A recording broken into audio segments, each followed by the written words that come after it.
listening to the Questionnaire. Say that again. You're listening to the Questionnaires. I've just started. Right here, for your ears, for your eyes. The Questionnaire. Get your Comic on. Poke it out, poke it out, poke it out, poke it out. Calm down. The country's turning to... Hey, man, I'm trying to keep it PG over here. I am, right? This is the Questionnaire. Yeah, I am the Unknown Factor, AKA That Way Wilson of hip-hop, right? And what we're going to do today is... Well, I don't know. It's going to be interesting. Because in assembling this particular pan-con, dogs started barking. Nobody wanted part of it. And everybody's like, I don't know, man. The whole political,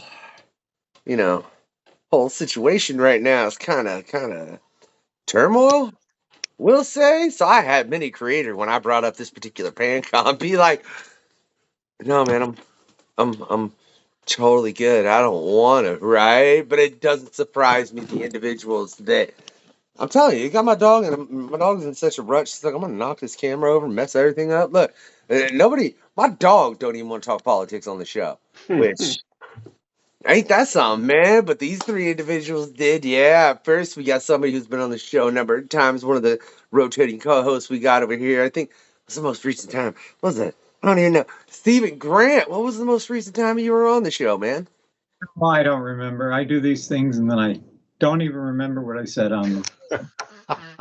I used to write my column. That's how I did my column. I'd sit down on Tuesday, I'd type the whole thing up, turn it in, and by Wednesday morning, I had no idea what was in it.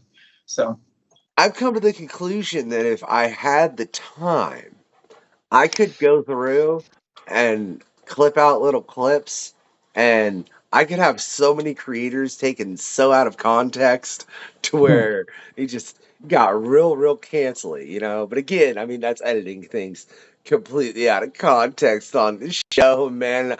Tell you, a little out of context sometimes, man. I think if you definitely just picked it up, you didn't read it, you could definitely take Doug Wagner's work out of context real quick, like I think. Good. That's the way I like to hear it. I don't think you can exactly take Doug's work out of context. The context is pretty clear. Yeah. You usually know what you're walking into. Really? See, I feel like it's more nuanced than that. Maybe it's just me. You don't feel like there's a little nuance there, Doug? I mean, come on, Steve. Really, I do. Like, I feel like if you look, we'll get into it in a minute. Before we do that, let's see. Oh, I'm so bad at names, and even though I love him, he's got that last name. It's just like, and it ain't Fabian this time.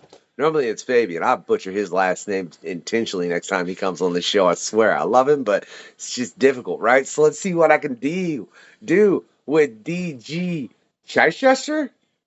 Sure. It's almost there. It's good. It's Chichester. That's good. I get it wrong 60% of the time, so it's all fine. So yes, good to be back. Thank you for having me on, and looking forward to chatting with everybody. No, thank you, gentlemen, for agreeing to this conversation. Like I said, because there were so many creators that were essentially, they heard even what it was, and they were like, no, because it was a question put forward. Look, are comic books political? Firstly, let me answer that question. They are. All right, for anyone that has ever really gotten into comic books, if you get into, I was just reading a comic book, and the title of it is Coup d'etat, right? Which is overthrowing the government. If you're telling me that doesn't have political messages in it and political points within that whole story from Wildstorm, I'm going to say you're wrong, because I just read that 4-issue arc, and there's a lot of political stuff there. And that's just something random probably most people would never think of. That's not including the titles that people would. So, I'm curious, you four guys, man, when you hear the statement, are comic books political? Like, because I'm sure you guys have all had this discussion at some point with someone to some effect, right? What's the comic that comes to mind that makes you go, obviously, right? DG?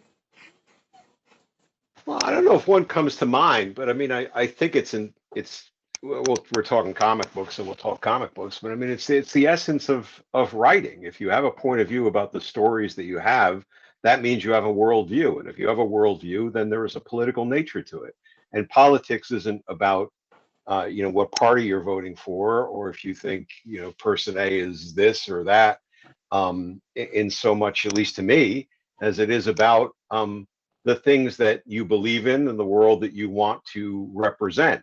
And sometimes you come up with opposing characters who have another view on that, but there's just your worldview that you're bringing to it. And politics are part of that. It's what operates our world. It's not just people who are voted in and want to make asinine statements about weather machines and such. It's about it's about the structures that enable our society to work. So of course, they're political. And I think that the best stories that kind of make you feel and believe in their worlds and in their characters, and their characters taking a point of view for the people they're defending, for the people that they care about, those are inherently political stories. And nothing jumps to mind in that way. I would have prepped if I was smarter.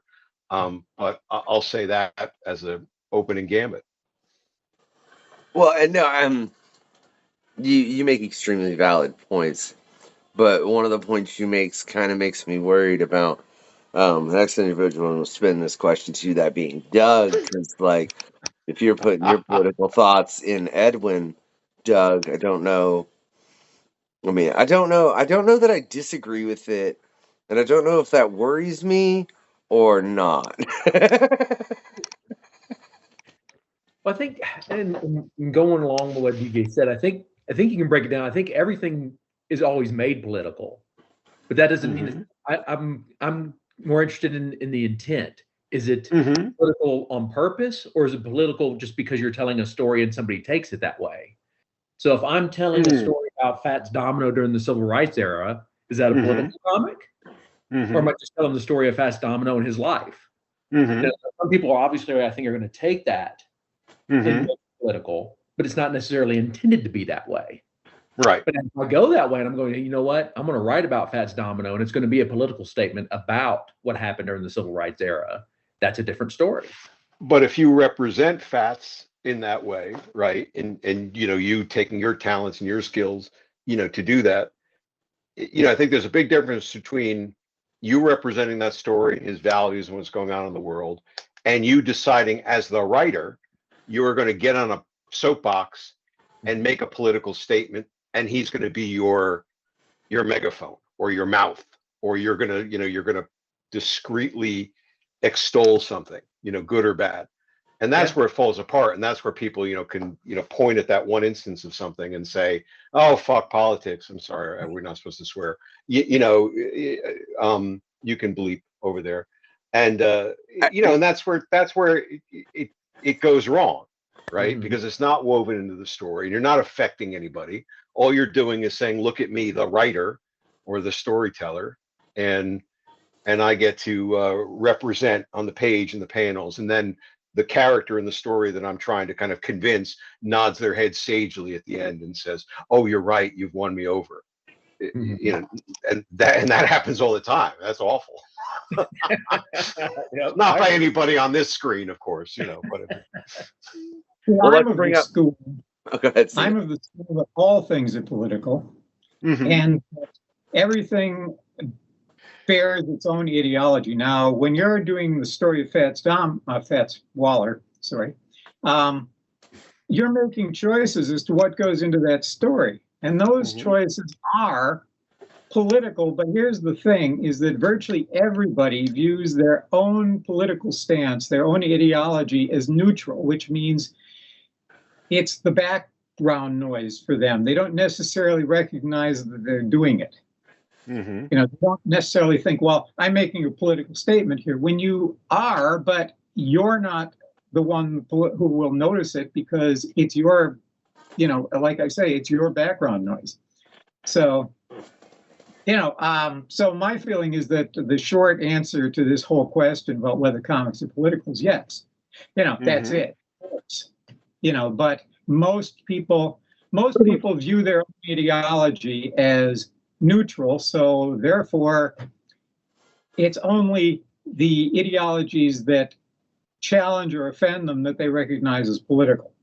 Right.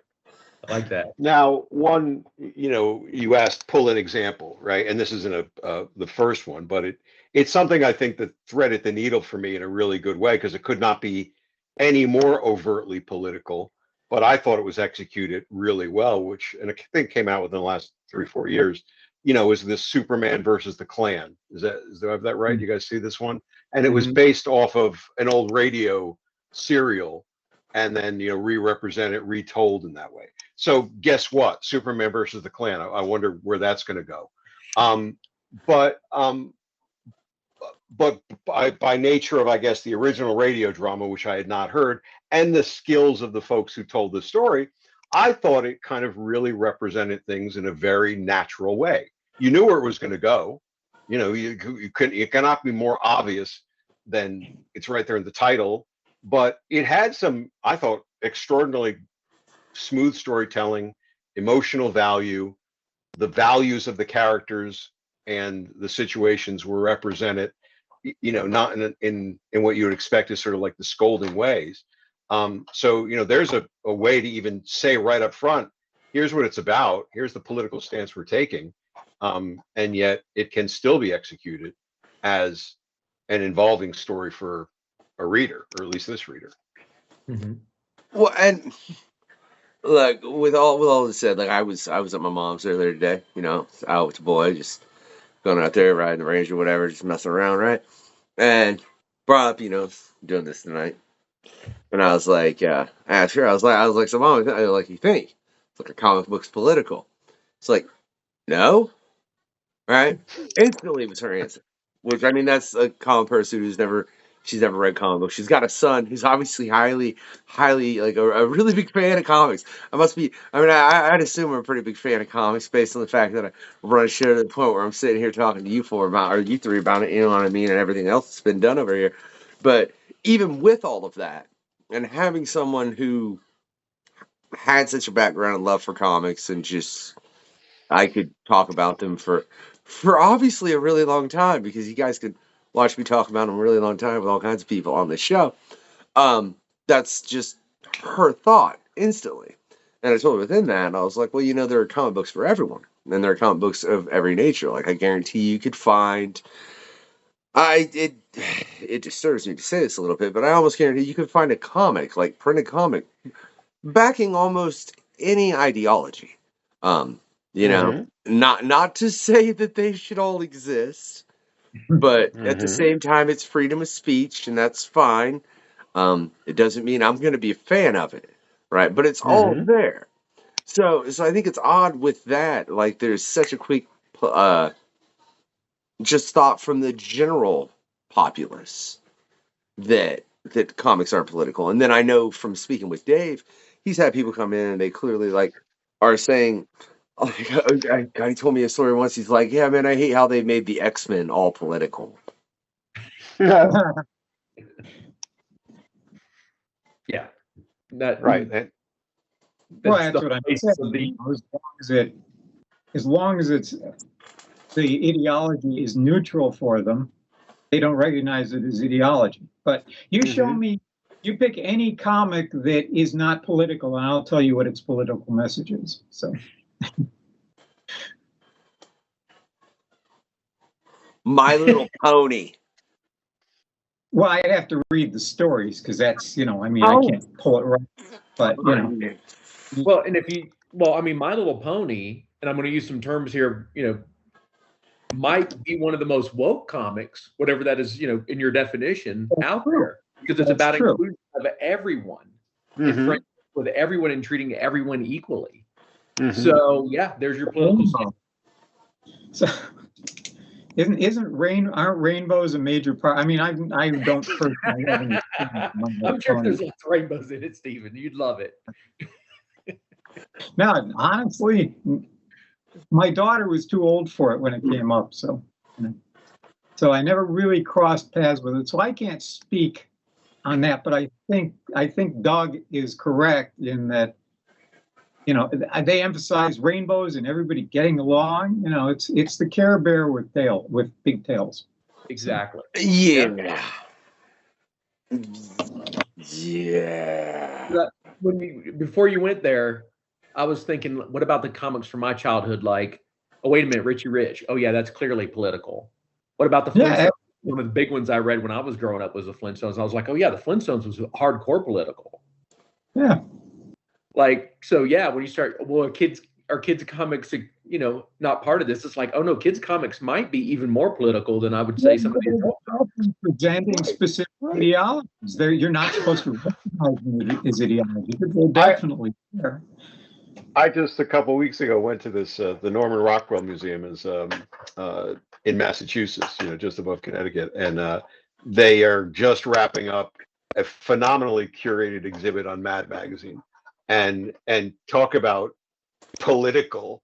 Like I'd forgotten how, you know, I mean, having been raised on it as you guys may have been as well, you know, when you transition out of it and you move on, you forget, you know, how incisive and biting and attack everybody it was, how it fueled probably every, you know, comedic you know, take on politics that are out there now. But right there in comic book format and comic book style, you know, are takedowns of everything, you know, and commentary on everything. I posted a Jack Davis thing on fascism, you know, that was, you know, from 1970 or 1969 or something that could have been written yesterday. And you know, the super patriot, you know, and it's you know, it's amazing. So I mean, that's I seriously think Mad Magazine created the 1960s and created pretty much everything that happened after the assassination of President Kennedy in the 1960s, because what it did was it taught an entire generation to not trust anybody. And to some extent, what happens in the 70s is due to the recession of Mad Magazine as a cultural force, because by the 70s, it's, you know, really not, you know, people aren't really talking about it that much anymore. I mean, it has a long run, but it's not like the 60s. Everybody was, you know, I mean, I remember in like 1960, kid I was in first grade with was telling me to, you know, was loaning me his brother's copies of Mad Magazine, and I took them home, and my mother just completely freaked out. She wanted me to have nothing whatsoever to do with Mad Magazine. She thought it was just the most disgusting, corrupting magazine, you know. And so, but you know, by the time it gets into the 70s, not really anybody's paying that much attention to it anymore, because everything's pretty much Mad Magazine. I mean, the world is Mad Magazine by that point. right. God. I don't like how factual this statement you just made is, especially if you make it in more modern terms. Like, yeah, the whole world is Mad Magazine now, and it's I don't like that. Stephen, don't say such honest things on the show. Could you lie a little bit to me? I'd appreciate it. Come on, what good is it if I can't do that? You know, I mean, people keep saying irony is dead, but irony isn't dead. It's not recognized. So it's everywhere, but it's not. No one wants to recognize it exists anymore. So, Well, elaborate a little bit on that, will you? well, you know, I mean, like people say irony is dead because, gee, do we want to name names about people saying crazy things in politics and getting away with it and things like that? And they say, oh, irony is dead. You know, it's like I can't even do satire anymore because this is like everything is satire. You know, this I can't do better than what's being said on the news in terms of satire. And, you know, and that's taken norm. I mean, and like I say, I get a lot of people saying that irony is dead, but irony is all around us. It's pretty much what we're swimming in right now, and no one recognizes. You know, no one really wants to recognize it as what it is. So this, it's been normal. Let me put it this way: it's been normalized in our existence. Irony has been completely normalized in our existence. that's terrifying, Steven. So let me ask you four guys, or you three guys. I don't know why I keep saying there's only four of us here. I don't know why I keep saying I'm going to ask myself the question too. You know, And riffing a fan. it's Four of us in spirit. I mean, yeah, because Mark too. But if we're counting, I thought you were talking about the spirits I got up here. If we're counting those, it's way higher. That's a whole nother discussion altogether. We're not getting into it, right? Oh no, three writers that are just, you guys are phenomenal. I love what you guys do. You know what I mean? So I'm curious if you were looking to make a political statement.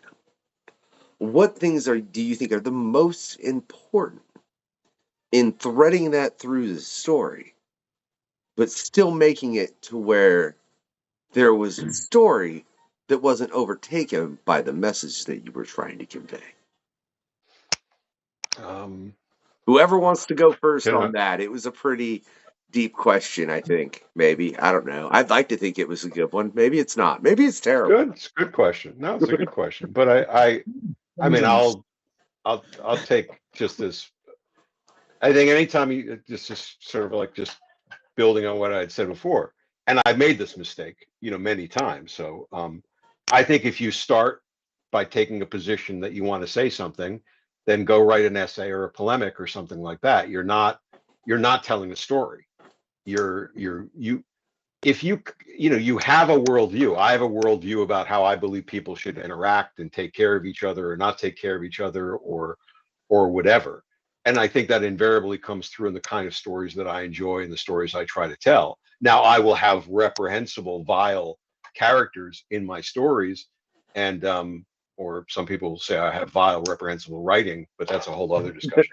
But it's you take their position, as you go through as well. You have to put yourself in different mindsets. But I think that organically, things have to develop. I've come to believe that more and more, and that's where you sometimes then begin to identify themes that you see within your story.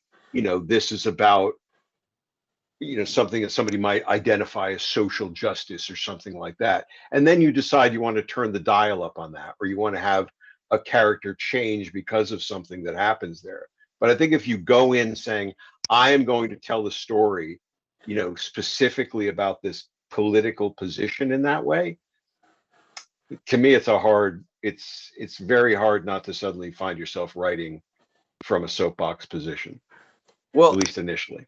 Then to go to the soapbox position, right? Mm-hmm. Doug, why are you using a murderer to talk about the amount of plastic in the ocean? I like that. I love that. That's the message you took from that. That makes me happy. I'm a DJ on this. Like, I think as you're going along, the story kind of develops into itself. And I think if you go back and look at something like Edwin and Plastic, that's just about love. Mm-hmm. And it's about loving people for who they are, not anything less, not anything more. Mm-hmm. And so that's a political statement of a sort, and I mean, you can take that as far as you want to, but like, I didn't go in going, hey, I want to make sure that this serial killer gets across this political point that I'm aiming for. Mm-hmm. It was more like it kind of developed itself as the story was going along. Yeah, right. Yeah. Save the plastic, man. Don't just throw it into the ocean. I got it. Look, and it's a great message. I mean, it's not like I don't want to know how much plastic Florida just got thrown in it. I hope everyone's okay. But I mean, let's be real honest too. Like, half the shrapnel that's coming from the water is stuff that we put there in the first place. So I get the message as far as, keep the plastic out the ocean, man. It is important, but it's just a really weird, really weird way to tell it, Doug. But it's been a good story, Again, there is a certain political message in using the serial killer to promote the concept that everyone should just love each other and accept them for themselves. Mm-hmm.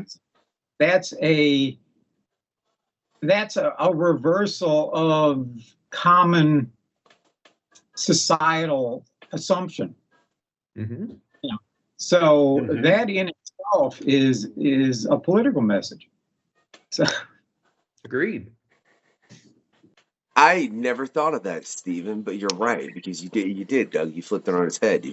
You've made somebody that's like, just accept everybody. Oh, you don't? Dude, I'm gonna put your head in a bag. Right? Mhm.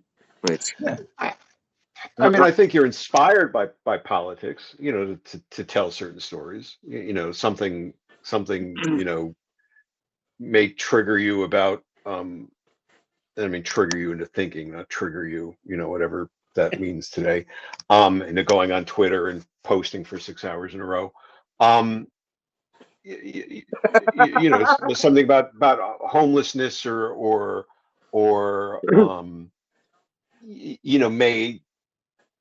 may enrage you, and maybe that takes you down a path, that you do a lot of research on, and you read a lot of things, and suddenly the story begins crafting, itself.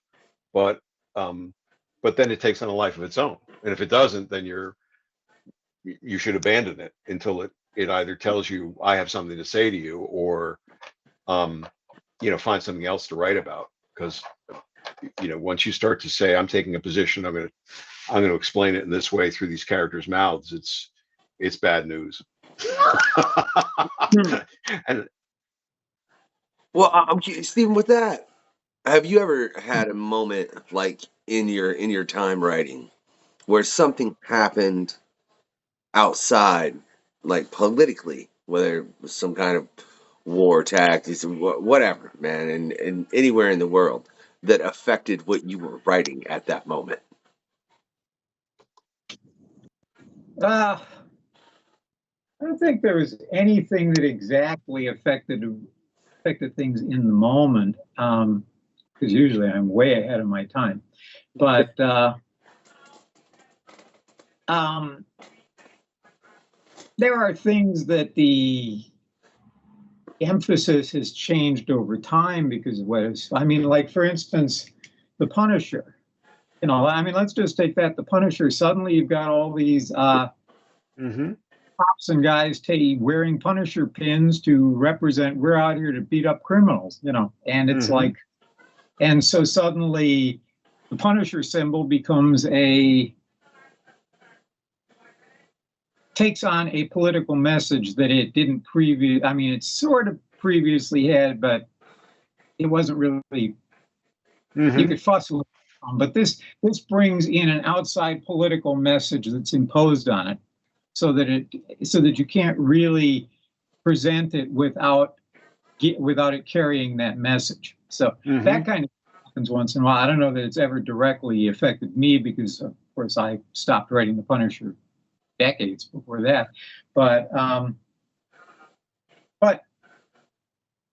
in the moment, generally, I think when I write political stories, and I have written my share of political stories, I write them in terms of a little broader than in the moment, than reflecting that particular moment, mainly because you can't get them published that quickly. I mean, I was assigned to do a Howard the Duck story with Paul Smith back in like 1980, and this was 81, and this was when Reagan had just taken office, and I think Ed Meese, whatever one of the guys who was strongly associated, who was in his cabinet somewhere, it wasn't Ed Meese, it was one of the guys in his cabinet, had decided that we should auction off all the public land, and it's just time to sell it all off, that the government should not own any land, and this fell through. But I wrote a story based on that, and I created a character that represented him, and we have Howard the Duck runs into it and ends up ruining his plans, basic Howard the Duck story. But because of the deal going on with Steve Gerber and him suing for the rights to Howard, which prior to that story, they told me that was all settled, and it wasn't, which is why I took on the story. that story ended up not getting published for like, I think sometime in the early 90s. And by that point, nobody had a clue what it was about. No.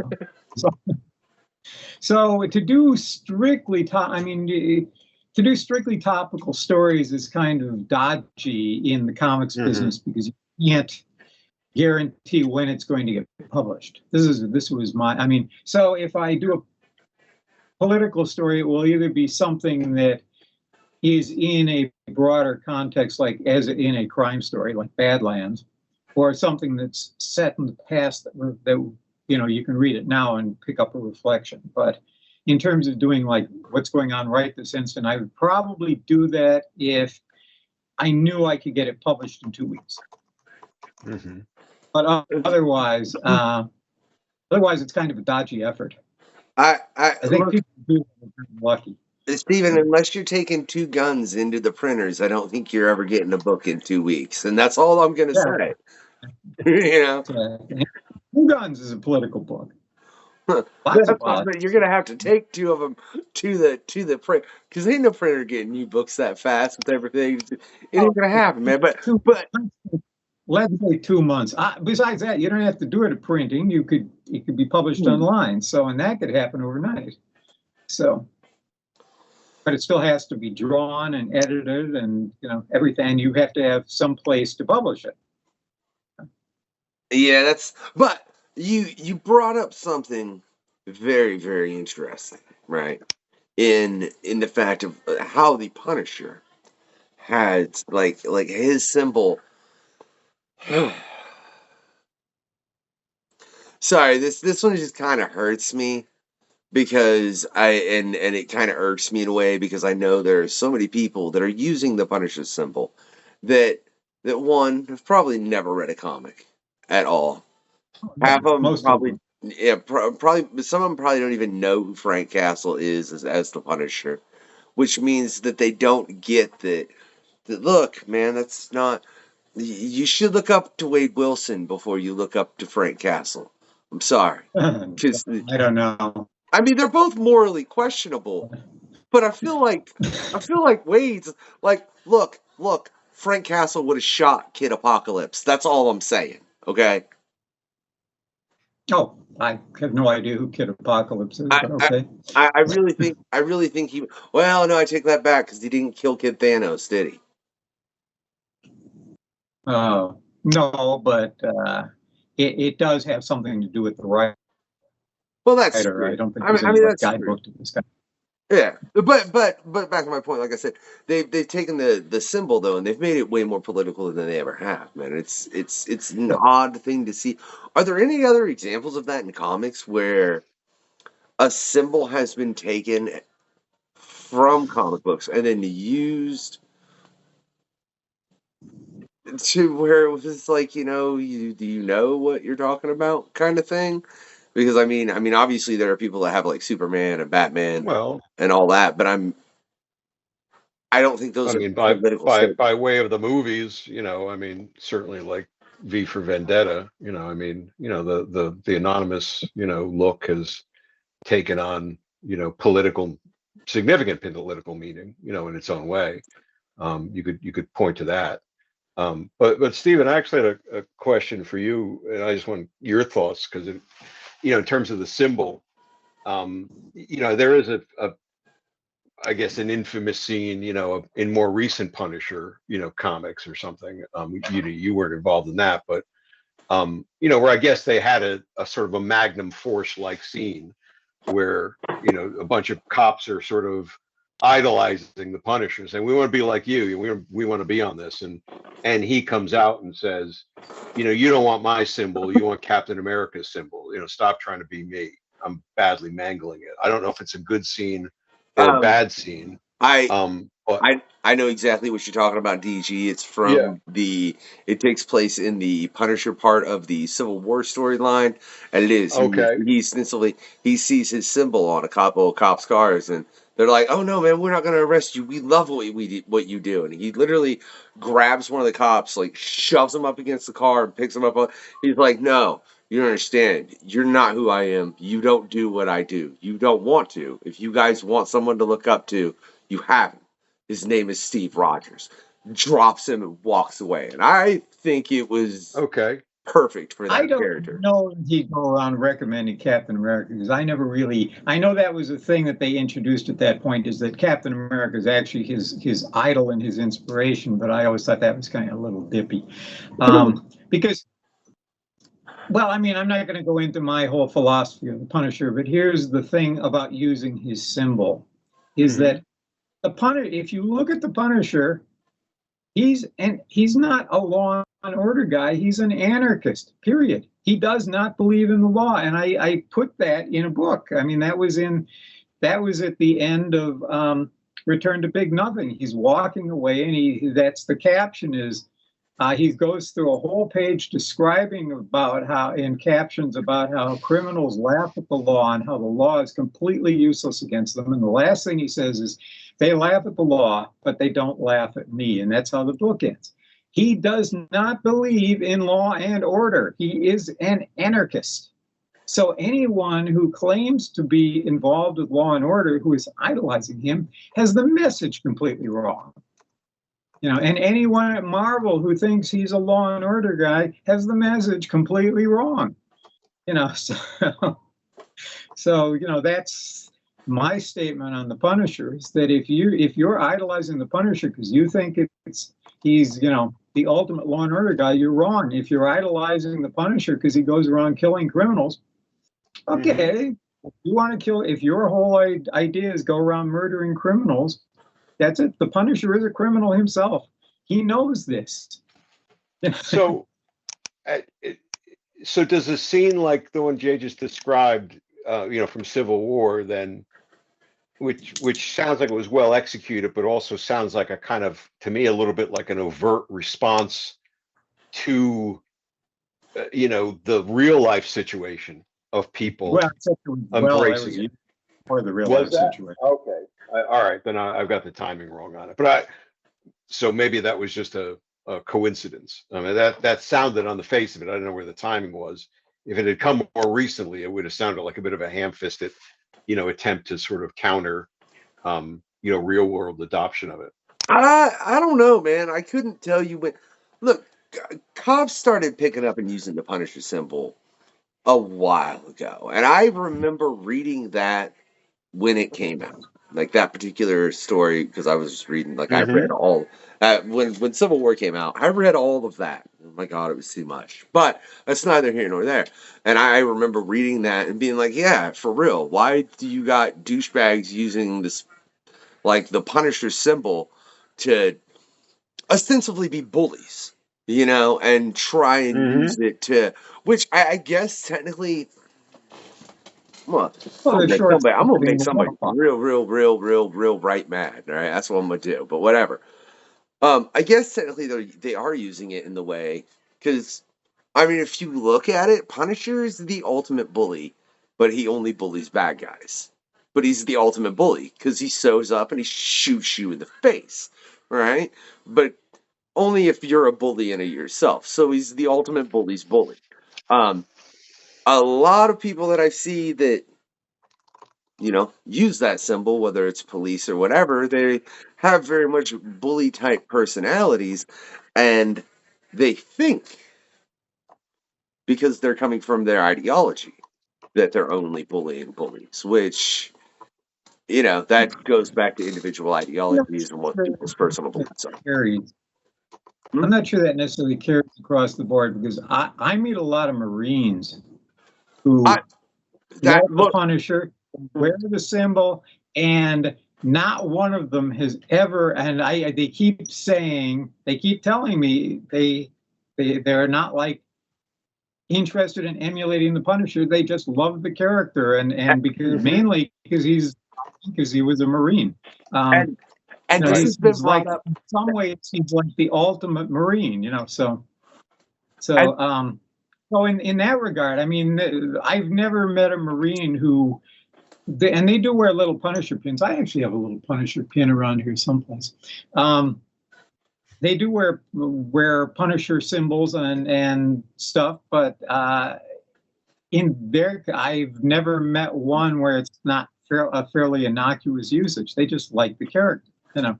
So I don't think it's. What happened? But see, you good? No, my computer. I'll be right back. Hold on. All right, we're gonna make a quick cut right now. My tablet just decided to blank out the screen. All right, we're not making a quick cut. It doesn't matter. I'm not going into doing all that for just that bit. But to what you just said, Stephen, as far as look, Marines get a pass. Okay, with that character using that, and this is something me and Dave had discussed. God, it's probably been almost a year ago on this show. That's crazy. But in that regard, with Frank Castle's history and character being a Marine and everything that you just said, if you're a Marine, you get a pass. As far as it concerns with that. If a Marine wants to go kill people, then his idea is to go out and kill people. But that doesn't generally seem to be a Marine mindset. Yeah. As long as you're not emulating the character, let's get a little bit more specific. You get a pass as long as you're not doing that, because we're sure you're capable of it. As long as they're not bad. Yeah. But that's funny if you think about it throughout the span of comic books, gentlemen. That's only happened once like that. There's no like nobody's picked up the Hydra logo and some I don't know, like ISIS decided to use it or something screwy like that. You never see. It's just the Punisher. I mean, I don't. I just find it odd that there aren't other symbols where things like that have happened with them. Besides, like you said, V is the only other instance, DG. I don't, unless there is something else I'm missing. Well, it might be. I mean, I can't think of anything right off the top of my head, but.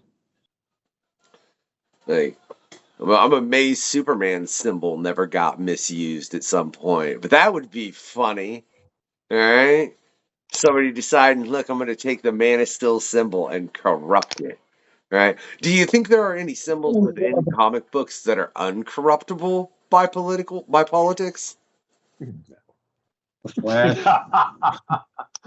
Everybody can corrupt something. After the past decade, there's nothing's out of bounds anymore. I don't know. I mean, I think it'd be pretty difficult to corrupt the Green Lantern symbol in any significant way. Most Marvel characters don't really have symbols, do they? You mean like Captain America or Spider-Man or Deadpool? Yeah, Four have a little 4 on their thing. I mean, it's a lame little symbol, It's like most of the characters. Thor doesn't have a symbol. Iron Man doesn't have a symbol. The Hulk doesn't have a symbol. A lot of Marvel characters don't have them. The Punisher has one. That makes it easy to steal. So.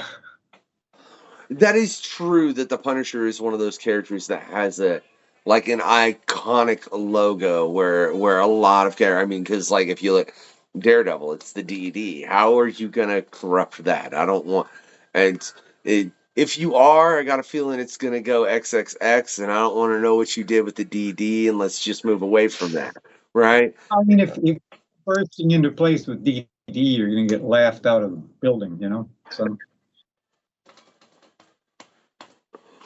You just ruined my idea for the Halloween party, Steve. Thanks. Well, I mean, if you put on a mask, it might work. Well, we won't get into what my costume was. It was really, but whatever. That's neither here nor there, man. I was going to try and make a political message with Daredevil about plastic and a spork, and it was really intricate, and I probably shouldn't have combined so many things together, but that's just what happens sometimes. Right. Do you think are there political ideas within comics that when they come together, do you think it can be helpful to the political scene? Do you think comics can make it to where people can look through these ideas and maybe be able to understand them better? Because look, politics hurt my brain. Politics are more complicated than they bloody well need to be. I mean, I think that's clear, but even if they were as simplistic as possible, I think they would still be very, very, very complicated. You're only going to be able to simplify it so much. So do you think comics could help people in the education of the political system and how it works and how it can be used for and against us? You're Doug? talking strict politics? Go ahead, guys. Sorry. Oh, no. Depends what you're Well- talking about. If you're talking about manufacturing civics books out of comics, I think that's completely functional. You could do that. You could create comics that would make it, that would just break everything down, how the system works, make it, they used to do things like that. There's no reason you can't. If you're talking about putting it in Marvel Comics, that's a lot dodgier because you've got so many other masters to deal with in there that, unless again you're doing like the Avengers explain the how a bill gets passed, So, Right. The civics lesson is, Schoolhouse Rocks, right? They Exactly. handle that, pretty darn well. But, I think it's issues, again, what are issues that affect politics that you could use comics, and maybe not mainstream comics always, but, is the medium useful for this? I still do a lot of work in advertising, and I did a lot of work in healthcare advertising. And I was taken by, a whole comics movement that took the name graphic medicine, instead of graphic novels, or graphic narrative. And they would use comic books to either explain medical conditions, or a lot of people use them as memoirs, to explain the things that had happened to them in their lives, cancers or mental health issues or, Asperger's or autism or whatever. And a lot of these were being done by people who had never done comics before, never done anything artistic before, but they were taken by, this idea that they could reach into this storytelling mechanism and make it work for them. And these weren't for the ones that I really came to appreciate, ham-fisted things. These were earnest, honest, storytelling mechanisms, but explained, how the mental health system is failing veterans, or explained, how the health system is failing people with bipolar, disease, bipolar condition. So I think that when you look at the ease of entry to comics and what comics can do as a storytelling mechanism, and how it can, bring a reader in, involve them, and then they walk away from it saying, "Oh, I hadn't thought about people like that before." Certainly, it can affect your politics the next time you read about a situation like that, or you see somebody talking about that in a news program, or a vote was to come up about that, on some ballot or something. All I know is that's really cool, TG. Is there any way you could get me a link to where those books are available by chance? Yeah. In that case, I'll send you a few. Yeah, in they're that really cool. case, There's some really yeah. cool stuff. There's a link in the description to where y'all can check that out too, because that is really cool and something that I wouldn't think of, man. But I'll tell you what, with what's been said here, all I know is like I need some like y'all remember Schoolhouse Rocks, right? Right. Right. All right. So Doug, I need you to take all the characters from vinyl and start making Schoolhouse Rock comics, okay? Okay. Right? It We'll works. see if we can't get out of how a bill is passed and those kind of. And how that one guy tore that one guy in half that one time. Yeah. Sometimes that's how bills have to be stopped. Someone must be torn in half. Which, if you think about it, is funny. I mean, I know for a fact that the Senate and the House, there used to be fistfights within them, and now it's just, I don't know, people arguing with one another via Twitter while they're in the same room, I think, half the time, but that's a whole nother... Oh yeah, it's much more civil now. Yeah. War people would be beaten to death. So, yeah.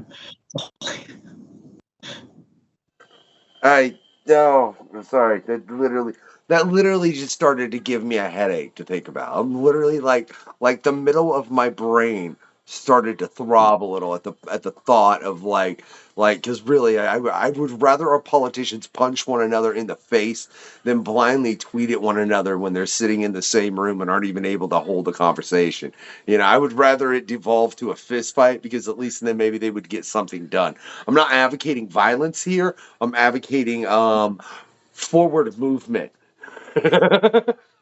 You know, which I don't think a lack of communication like that is helpful with it, as far as them, you know, end up blindly tweeting one another when they're in the same room, which is. So what you're saying is you want them to knock each other out before they call a floor vote.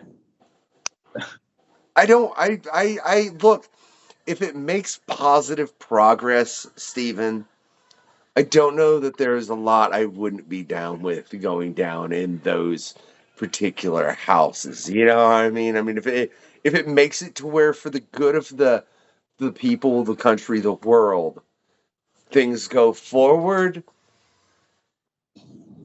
I don't know at what point I'd be like, yeah, that's a problem. There is a political statement, because it's your interpretation of what forward means in that context. So, Exactly. Mm-hmm. Yeah, you're getting that's where you're getting into dangerous territory, because I think everybody thinks that I go back to what Steven says. Everybody's ideology is kind of like neutral to themselves, but they don't see like, hey, wait a minute, just because I'm hanging out with the Klan, is the Klan's viewpoints correct? Like, they believe so with every fiber of their being. They believe they're right. well, if you're hanging out with the Klan, odds are you accept their viewpoint as the right one. But you know, I mean, it's like you know, how you characterize women in your comics is a political statement. Hey, You know, real quick, pause. Doug, turn your camera off and on real quick. Is that a political statement? What do you see? You were just frozen with a big ass smirk on your face. No, It was actually looked like somebody caught you just perfectly. You got a real good photo of you, to be real honest. That's why it took me so long to catch it. Now, back to what you were saying, Steven, as far as representation of females. you know, well, just that your attitude toward women is going to some extent. I mean, it's a big mistake to think that every character in the way every character in your comic behaves is how you choose to behave. But you know, it's the context of the comic still determines whether or not you're putting what appears to be your ideology across. And you know, I mean, it's not an uncommon trick to put if your ideology is hostile to the common ideology, or the ideology of someone you're working with, and I'll tell you a story about that in a second. It's not uncommon to put your ideology in the villain, to have the villain speaking your particular ideology. So, you know, you can cheat politics that way, but you're still getting your political stance out there, whether anyone specifically recognizes it or not. And I had fun doing this with Steve Ditko twice. I wrote stories for Steve Ditko, and I don't think there are anyone in comics who are two people, well, maybe there are now, in comics who are more philosophically different than me and Steve Ditko, although I always loved Ditko's work, and I was thrilled to work with him. And I was thrilled to do Steve Ditko stories, you know, which if you read them at the time, you knew what a Steve Ditko story was, because Ditko stuff got increasingly political as it went along. But he was, you know, libertarian, I mean, to all intents and purposes, libertarian, which is not the way I swing. But I knew enough about it to be able to do stories that he could do, but I would have the villains present my point of view. So, so to some extent, I mean, they're given that I also had to have them be the villains. So, you know, but that's how I worked with Steve Ditko when I worked with him, is that I presented his point of view from, you know, so in that regard, it was also a political story. It just wasn't my politics. So, Do you now see in that you've obviously then written something that wasn't your political view. Doug, have you guys ever written something that was the opposite of what you viewed politically? Yeah, I mean, I think you always have characters and stuff that express things that Well, you don't believe in, but you believe in them when your character believes in them. You know, and so I wrote along. I'm sorry. Go ahead. I was saying I wasn't even thinking of this as a political story till now, and it probably isn't really a political story, but it just came up recently in a conversation a while back. I wrote a Nightbreed, two Clive Barker properties, Nightbreed and Hellraiser. Nightbreed were a bunch of monsters, and Hellraiser is the infamous Cenobites. Pinhead, being the most famous of them. Two completely opposite. Book shouldn't have worked, but I think it did. But two different forces with different operating mechanisms. The Nightbreed were very chaotic good, if you will, in their own way, and the Hellraiser characters, the Cenobites, were disciplinarians. They were fascist. They were rigid. Evil. In there. Yeah. What's that? Lawful evil. Lawful evil. Yes, there you go. Yeah. So yeah, let's roll the dice. And but I probably embraced the Nightbreed more as my own worldview. But the Cenobites had to be able to have their own place in the story, and so representing them, there were good Cenobites and bad Cenobites in the story, but they still had to come across in ways that no matter which way you went with them, they were not somebody you were going to admire, but I had to embrace them fully in order to represent them in their scenes. So, and there was a lot of things about, outright evil, scarification, body horror, things that I don't embrace on a day-to-day basis, but I had to, and I enjoyed it, and after a point, those characters sort of wrote themselves. But that's the beauty of it when it works. So DG likes body horror. All right. Exactly. You can see, this just doesn't happen. There's a lot of work that goes into this. So I love it. So you have been reading Doug's work if you're into body horror, right? I mean, I'm just saying, just it's right in that body of works, right? Or at least a whole lot of it, man, right? Which makes me wonder, Doug, when you're writing, I mean, everything like plastic, vinyl, plush, it's interesting because, like it was said earlier, a lot of those stories. No, all three of those stories. Sorry, I had to run my brain back through them real quick, Doug. Are essentially about accepting people for who they are. But at the same time, it's, you don't want to accept them, we'll kill you. Right? No, that's not the case. Okay, no, all right, no, fine, all right, vinyl it doesn't. It's okay, so it's plush and plastic where that's the message. Well, Yeah, but generally, if I understand Doug's work correctly, they generally aren't like looking to kill people. It's when other people won't leave them alone that they kill them. So it's really, in a sick kind of way, self-defense. Yeah. It's like all we want to do is be left alone, and this is certainly the case in plush.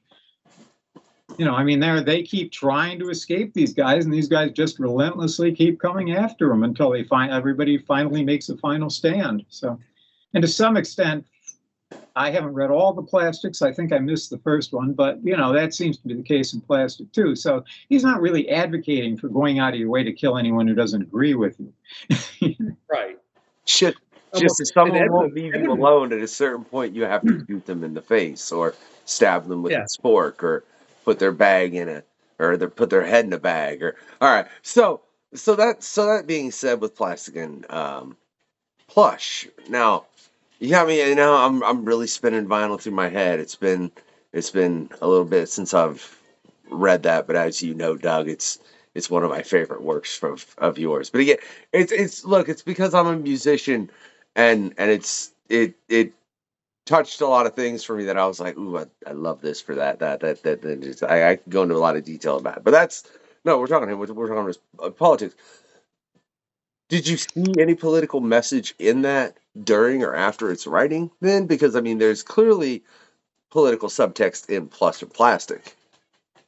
Right. And it always, that like we talked about, I don't think you can write about anything and it not have a political message. Mhm. I would even venture a guess that if you tried to, it would be like the most boring story ever written. You Mhm. have to write something that speaks to people's emotions. And so no matter what you do, there's going to be some political things that come out of it. So like with vinyl, it's as much as, plastic and plush as well, there's kind of a theme of like, be careful, like don't judge people and act on it without really knowing who they are. And so, you've got we purposefully came up with the main villain was the most beautiful woman we'd ever seen, right? Like we based her off of Charlize Theron. And we're like, imagine if that was one of the most evil people in the world, one of the most beautiful people. And so there's a political statement, right? Like in itself, that's a political statement. It's like just because they're beautiful doesn't mean they're good. You know what I mean? That goes all the way back to like even the original Star Trek had an episode. Twilight Zone had an episode about that. Like just because they're beautiful doesn't mean they're good. But as humans, we have a tendency to go, well, if it's cute and pretty, it must be good. If it's ugly and scary, we got to kill it. This is why, really, if you took Critters, the alien critters, from the old TV show, and you made them just a little bit cuter, right? They would be able to take over the planet, in my opinion, way easier than the xenomorphs from Alien, because people would go petting the critters. The xenomorph's gonna freak everybody out and try and kill it. That's There was called just triple. a drama with that plot about 2 weeks ago. Cute critters are triples. Oh, Futurama was fake Beanie Babies. Oh, that look, I love that episode. I can't lie, that had me clowning, man. Check out John Delaney. We just had him on not too long ago, talking a bit about Futurama as well. But that's so now you just got me thinking about the Beanie Baby episodes, because it's funny because that is obviously a political statement, but it's also a statement about consumerism, how we are as consumers. So it's an interesting thing. It makes the point of. I really think if you were able to make a story that was never viewed as political by anyone, it's because it was really boring and bad. Wait a minute. What do you mean? If it was never viewed as political by anyone, it's a boring and bad story? I think if you have a story that exists and like 1,000 people and 1,000 people read that story and it's a good story, someone's going to take something political from it. Even if it's not there. Okay. Yeah, that's what I mean. So I'm saying Not necessarily, because it can, like I say, everything has holds its own ideology. But if it's a neutral ideology, then people aren't going to recognize it as a political statement. The only people who would recognize, the average Spider-Man story, the only people who would recognize them as political statements are real fringe people who have very strong political views that oppose that.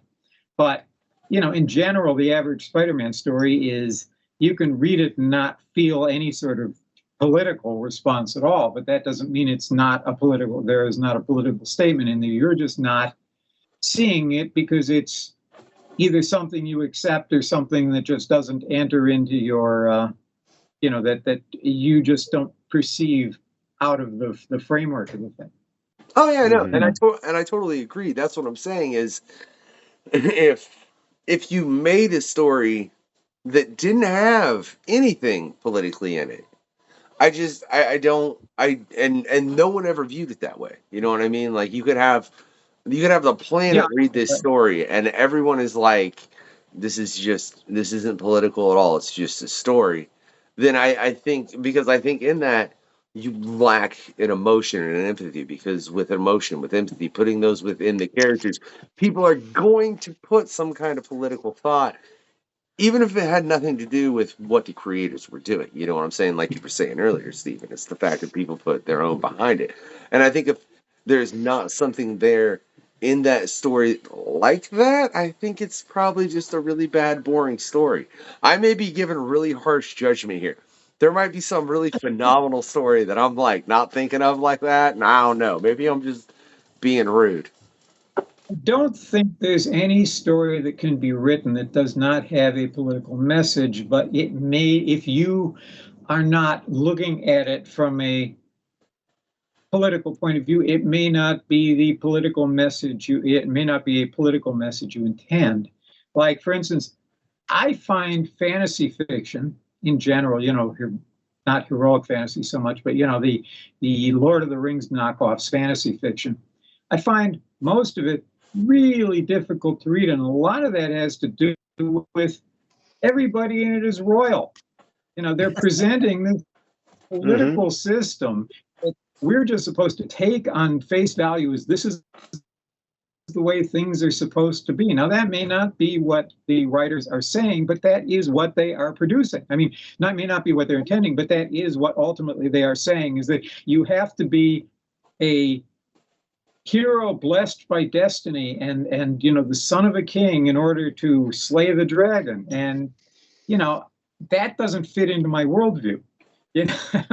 Doesn't fit into my experience. But people pretty much blindly present it when they write fantasy fiction because, that's how fantasy fiction is supposed to read. So they're not intentionally putting politics into it, but they are putting politics into it. Mm-hmm. I had an interesting question for Stephen and DJ. Have you guys ever turned down a project when they asked you to do a particular political view? Yes and no. I turned down, I was asked to revamp Fu Manchu. Mm-hmm. And I said, there is no way, I don't care what you do with it, there is no way on God's earth you are going to be able to modernize and revamp Fu Manchu and not catch tons of shit for it. Because it's a totally racist concept at core, and it doesn't matter if you go, we're going to redeem it and we're going to transform it. You're still playing off of this completely racist concept, and it's not, it's like you're just asking for trouble, and I have better things to do with my time. So I did turn down Fu Manchu for political reasons. Yeah. No, I can't think of anything that, came across that way or was presented in that way. I could imagine scenarios where I'd be presented with, an opportunity that would not align with certain things unless I could just cash in many of my moral values, which I think about every day. But I've been in that situation.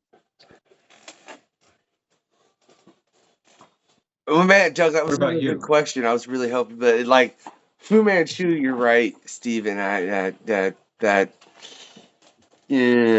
any other characters you guys look at that you look at from the past and you go, yeah, those should just really be left alone? Like, personally, I want to see somebody try reboot Blazing Saddles, but Good luck. Yeah, that's not happening. Yeah. There's no way. Not Blazing Saddles. So yeah. Come on. Y'all shot y'all I put my dream out there and y'all just went. Yep, it's been done, and it was done perfectly the first time. And it would never get done today in the way that they did it then. So if you want to see a really watered down PG version of Blazing Saddles, go try and remake it. Look, we were recently having a conversation with Robert Blaney as far as The Crow and the fact that it just recently got remade, and there are certain films that they should never remake. And even if you could get away with making something that heavy in satire like Mel Brooks did back in the day in Blazing Saddles. I still think, like you said, Douglas, it was made perfectly, and yeah, leave it alone. There's no reason to play with it. It's already. I don't think you could do that film any better than it has as far as satire. But it's funny what you said very early on, Stephen, as far as irony and how it's just all around us, so people just don't see it as much. I think I feel some way, or I feel like in a lot of ways, that's the same with satire. A great example I'll give of this is Andy, and I can never pronounce Andy's last name. It's Andy the Animal. He's up there in Canada. A lot of love. He's been on the show in the past. He did about the trucker, which... Bellinger, right? Huh? Andy Bellinger? Andy Bellinger. Thank you, Doug. Great guy. Need to have him back on here for a PanCon sometime, man. But in discussing Mother Trucker with him, it's if you read it... Look, I read it and instantly was like, dude, I love your satire. And Andy was like, thanks for catching that, man. So many people don't. And I was like, huh? What do you mean so many?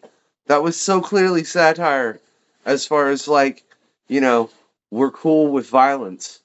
But oh my gosh, don't get naked and don't pull out don't expose your breasts if you're in America, and but oh my gosh, go kick that guy's face in and make it bleed, and that's okay. And it was so heavily satire. It hurt my brain a little bit for him to say, no, man, I got so many friends who are like, I love this comic, and they're taking it, and they're like friends of his, and they're taking it in no way, shape, or form to be satire. Why do you think it is that we've lost the view of that so much, gentlemen? People are idiots.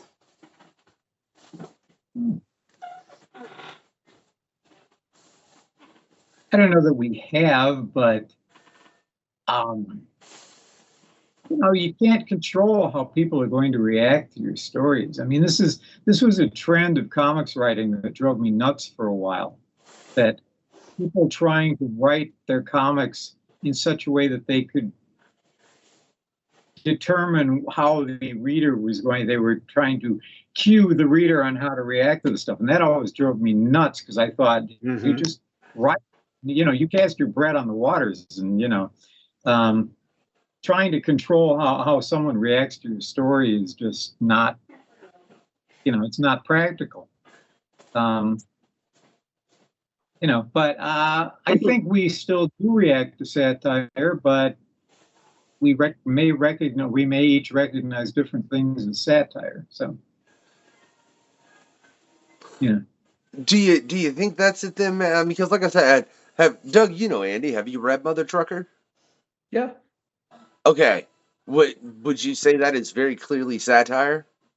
To me, it was, yes. I mean, it's, you clearly understand what he's trying to go for if you're reading it, but that's also based on my experiences of growing up with stuff like Mad Magazine and satire and Blazing Saddles and loving that kind of stuff. I understood it, but there might be people out there who don't have the same experiences as me, and so therefore they don't see it. But they might also be responding to it as satire, but that's not how, but they just enjoy it, so why would they go out of their way to say, oh, this is a satire, when it's like, this is a comic I really like, I mean, to a large extent, Doug's comics are satire. I mean, I'm pretty deadpan about it, but a lot of my comics are satire. But that doesn't necessarily mean that people are going to go, oh, I enjoyed the satire.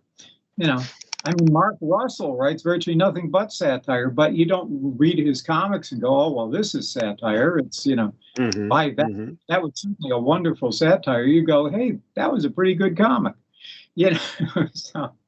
So it's just, you can't control how people are going to respond to things. That's all. But it doesn't mean that they're not responding to the satire. It just means that's not the way they're phrasing it. So, I mean, do they think he's being serious with this stuff? Do they think that he's writing, War and Peace? God, you hope not. I mean, it says it kind of in the title. So I would hope, and like I said, this is for me. You guys, if you want to go check it out, for anybody watching, you can go check out Andy's Past Quest, where me and him discuss this. But he essentially said he had friends that were like they really loved the comic for what it was, but they completely missed the whole fact that it was satire, as far as the fact that in America we have a large acceptance of violence, but when it comes to sexuality, there's very much a lack of. You know what I mean? It's like if you go to Europe, it's a flipping door compared to here. Oh yeah. sure. But that's probably so much of their experience. I mean, who doesn't know that already? That you're not going to read that and necessarily go, oh, well, that's a satire. You're just going, he's telling it like it is. You know, and that may very well be, he may be very well be telling it satirically, but he's still expressing a common experience. So no one has to reassess their viewpoint based on what he's writing, based on his presentation. I guess it's really the way, Stephen, like when I said that to him, he looked surprised that someone had caught it, and I know a lot of people have read Mother Trucker because he's on like his fourth one, I think, right now. You know what I mean? So it's popular enough, it's out there, and it was just, I was surprised at his surprise to my response to it.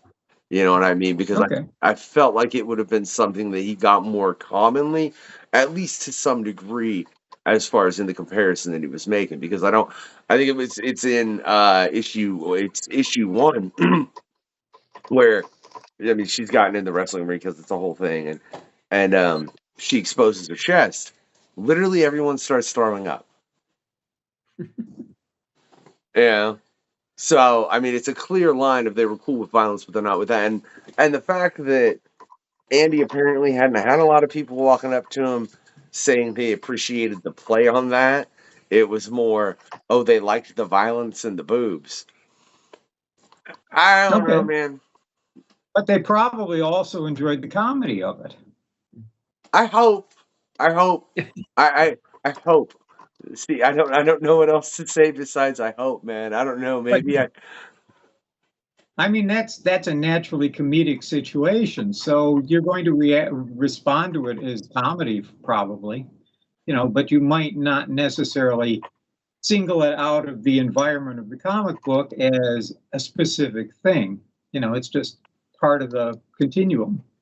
So now, do you think?